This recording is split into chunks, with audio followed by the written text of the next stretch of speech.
I'm currently doing a challenge on this channel where I have to platinum 50 games by the end of 2025, else I'll have to the tattoo of a platinum trophy. Today I'm platinuming Ghostwire Tokyo, a very low-key game for a good reason. Now, in all seriousness, with 57 trophies, a difficulty of 3 out of 10, and an estimation of 40 hours, I'd have to finish the story, get every single collectible, trust me, there's a lot, and then a couple of miscellaneous trophies along the way. So first was phase 1, which was to complete the story on any difficulty. We start the game watching this guy, who is the protagonist, ride through the city of Tokyo on his way to the hospital to go see his sister. But then all of a sudden, a cloud of fog causes him to crash.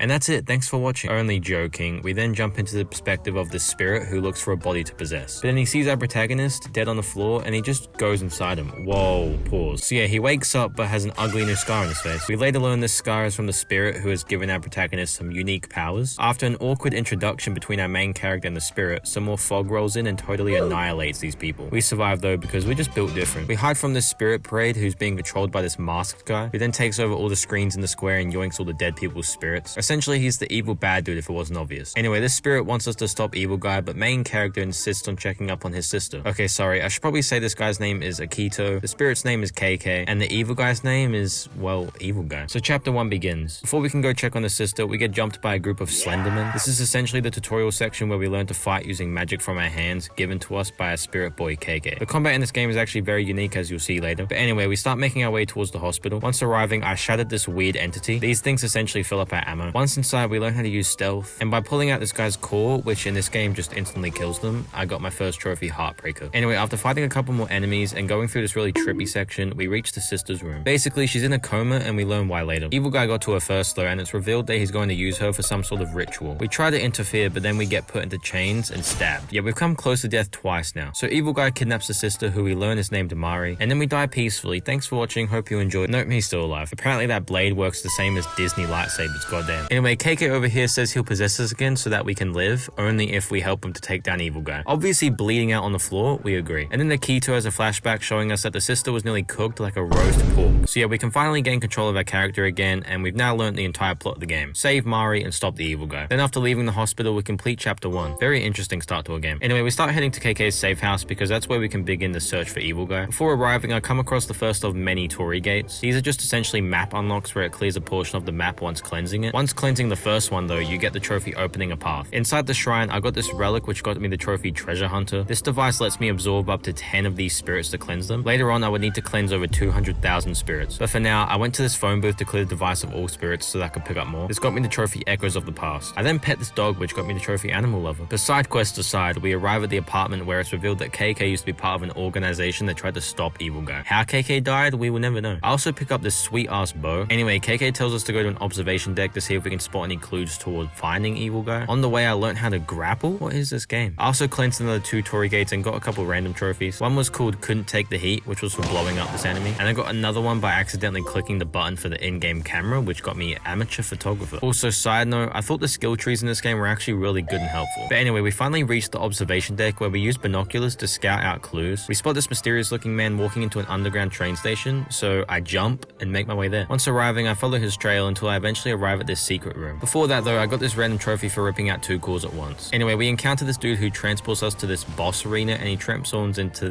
that. This is the first boss fight and it was quite easy to be honest. He just mimics the same attacks we use, so it was very easy to counter. So yeah, once defeating him, his mask comes off and it's revealed to be a puppet made from KK's body. And in the shock of the moment, the puppet yoinks KK, leaving us powerless. So we have to escape with nothing but our bow. Once reaching the surface, we decide the best course of action is to make our way to the safe house. There we meet one of KK's old partners, Rinko. She helps us discover this connection we have to KK, essentially meaning we'll be able to track him down. So we follow KK's trail, sneak past his Torii gate, and we locate KK. He repossesses us, and then we're shown that evil guy has begun his ritual, causing a pillar of light to appear. And that's the end of chapter 2, which gave us the trophy Trouble. Anyway, we begin chapter 3 where we immediately pursue evil guy. On the way, I cleansed on the Torii gate as well as gaining another 2 trophies. One for activating my first Jizo statue, which is just another collectible, and one for absorbing this weird creature which was hiding a secret passage. But anyway, after a couple more missions, which were nothing too important, as well as discovering I could change change into this sushi outfit, we arrive at this cave where Evil Guy currently is. It's revealed that his plan is to steal enough souls to destroy the barrier between life and death so that he can bring back his wife and daughter, and then he orders the daughter puppet to try and kill us so she transforms into this creepy ass creature. And so it's time for another boss fight. This one was really boring because she took KK, so we literally just had to sneak up behind the creature and pull out these strands. Repeat another 2 times and boom, it was defeated. Anyway, once that was over, we do some sort of superhero jump to stop Evil Guy, but obviously it doesn't work. And he unleashes this giant spirit monster onto the city. Absolutely fantastic. But hey, at least I got the trophy for completing chapter 3. So on to chapter 4, where we have to stop that thing. I begin by cleansing some more Torii gates, and then KK reveals that he made this bike a while back which can pass through the deadly fog surrounding the monster. You don't understand how hyped this got me,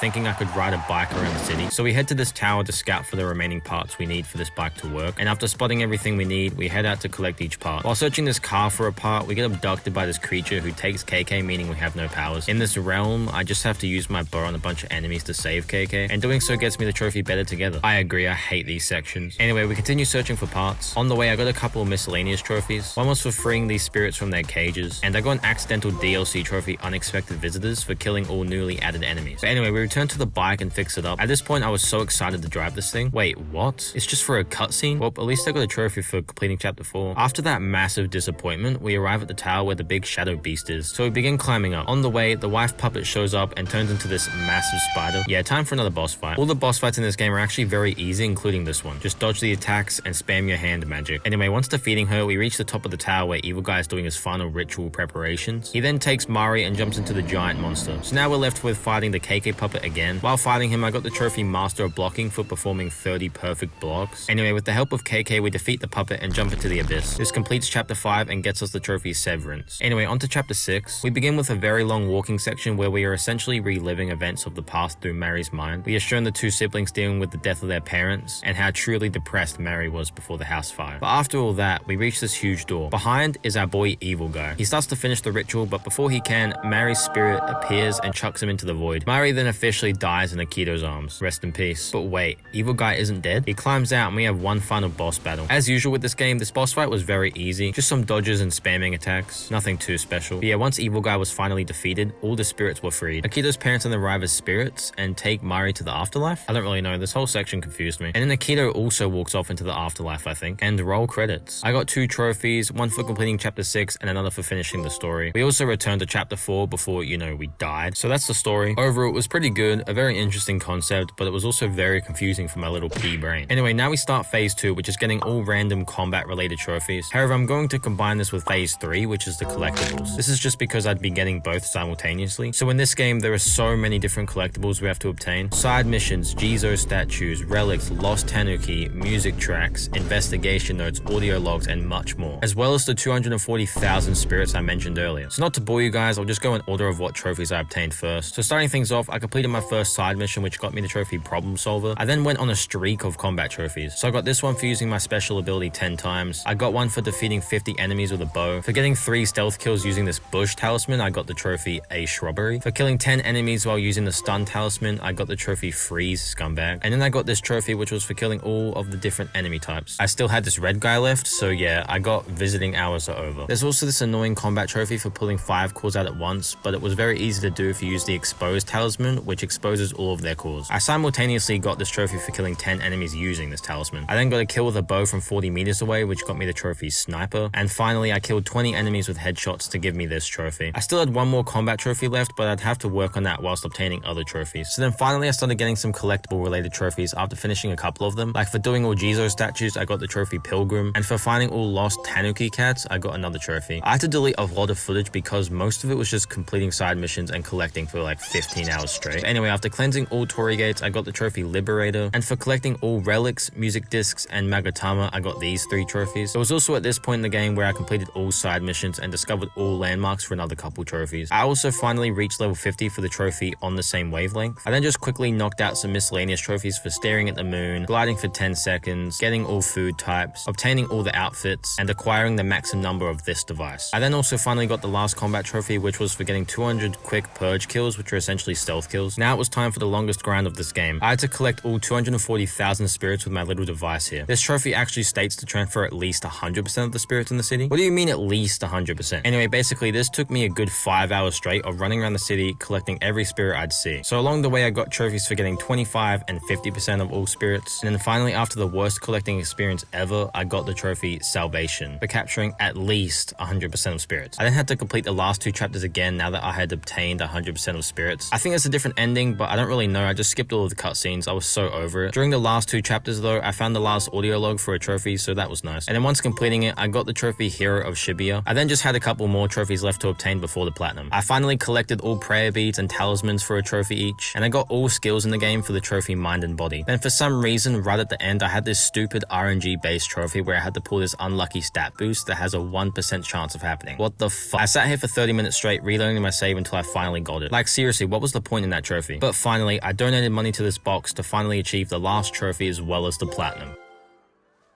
Overall, the concept of this game is cool, the combat is quite fun, and the game is very unique, but it had an average story and horrible collectibles. So if you were to play this game, I suggest don't go for the platinum and instead enjoy the rich Japanese culture this game teaches you. But from my experience, I'm going to rank this game as C tier. Thanks for watching, and let me know any games you'd like me to platinum next. Goodbye.